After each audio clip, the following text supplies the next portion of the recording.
So it looks like we have three regions here. We've got A, we've got B, and we've got C. But what we're told here in the free info is that the sum of A plus B is exactly the same as the sum of B plus C, because we're told that these two circles are identical. That free information is going to be very important as we go and evaluate the statements. Before we do that though, let's just rephrase this question to what is the sum of A plus B, or what is the sum of B plus C, because those are the same thing.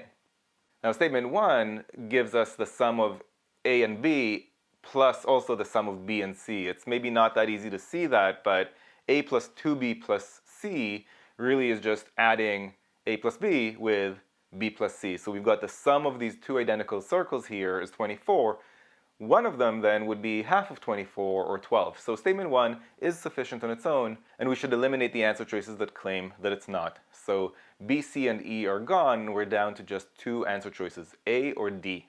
Now if we take a close look at statement 2, we might realize that statement 2 actually implies statement 1, right? If we know that A plus C is 18, and we know that B is 3, we could infer on our own that A plus 2B plus C is 24.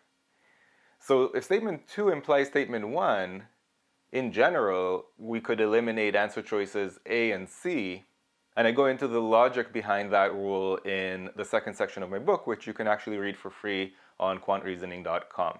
So since in this question we're already down to just two answer choices, A or D, and now we're seeing statement 2 implies statement 1, which eliminates A and C, well then there's only one answer choice left standing, and that is answer choice D.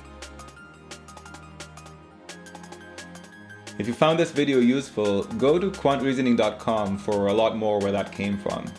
You should also click that like button and let me know in the comments below what you'd like me to make future videos about.